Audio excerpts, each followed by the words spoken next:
Olá, eu me chamo Dácia e eu acho que a gente precisa falar sobre o 7 de setembro.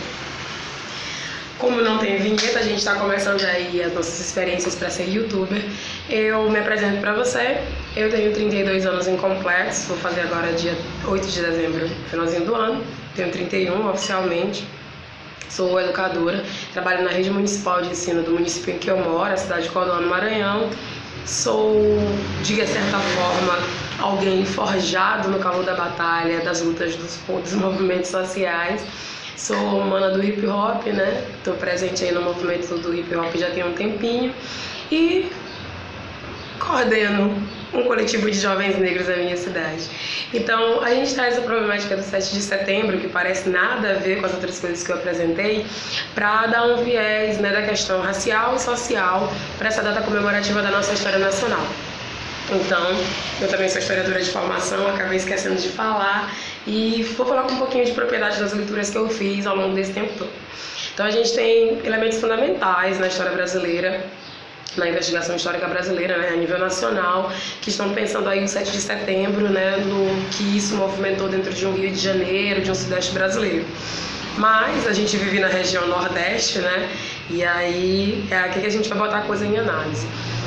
Eu observo da seguinte maneira: o 7 de setembro, oficialmente, pode passar para a história nacional, inclusive pelo modo como ele é trabalhado em sala de aula, na escola, como algo que finaliza um processo, mas é bem provável que ele tenha sido um pontapé inicial, tanto das elites que fazem essa revolução, esse momento de transformação, mas sobretudo para aqueles que foram colocados de fora do processo.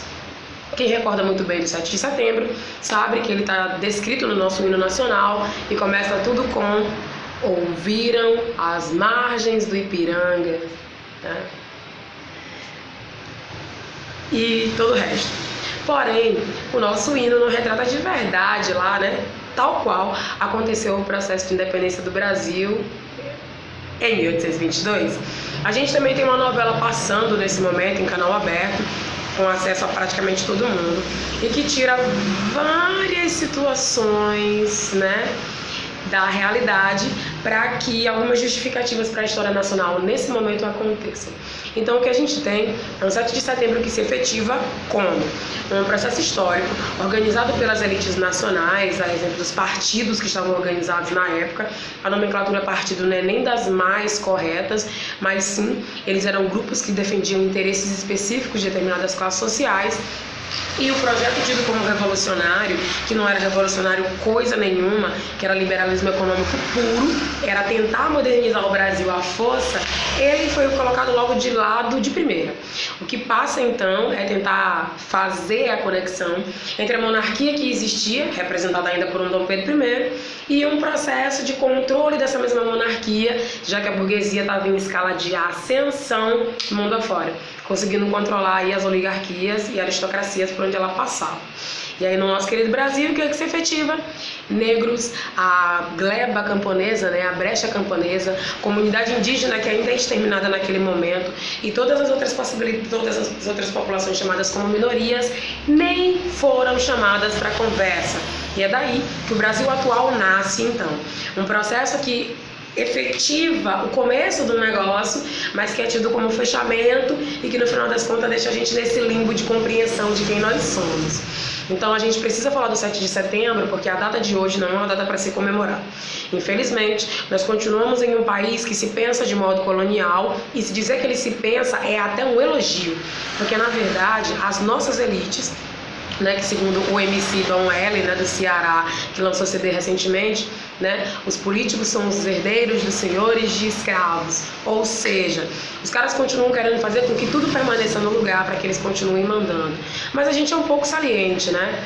A gente é um pouco assim, não fica no tal do seu devido lugar. E o que acontece? Acontece que eu estou aqui conversando com vocês nesse momento, questionando, né, a ode, a homenagem, né, essa coisa de ovacionar, de festejar um 7 de setembro, quando ele é uma data que os mais radicais diriam que a gente deveria sentir vergonha.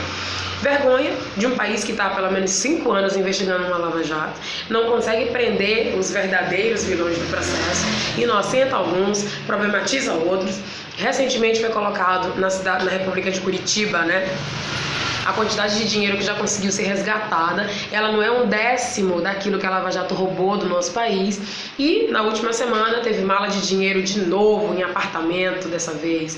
E ela corresponde à nossa merenda escolar que não chega nas escolas, às questões de mobilidade urbana que não são trabalhadas nas pequenas, que dirá nas grandes cidades, a falta total da qualidade dos serviços públicos, sobretudo daqueles direcionados para a comunidade pobre, saúde e educação, mas todos os demais porque são direitos do cidadão. Então, o 7 de setembro seria uma data em que a gente não deveria colocar as nossas crianças na praça, na rua, debaixo do sol para desfilar.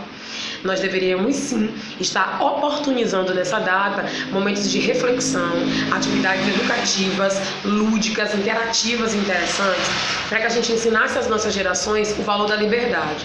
Porque o sol da liberdade em raios fúlgidos ainda não brilhou nessa pátria e ainda não foi nesse instante. Eram só algumas reflexões que a gente tinha para trazer no dia de hoje. Estou fazendo meu treinamento para youtuber, tá certo? Quem sabe a gente inicia um canal por aí. Beijo, pessoal. Obrigada pela atenção. Qualquer coisa, estou aberta nas minhas redes sociais para comentar. E a gente tem gabarito profissional, né, para estar fazendo essa análisezinha boba aqui de agora. Então, foi um prazer estar com todos. Até um próximo vídeo em que eu esteja questionando qualquer coisa que a sociedade acha que está no lugar. Mas para aqueles que têm o espírito inquieto, não. Falou!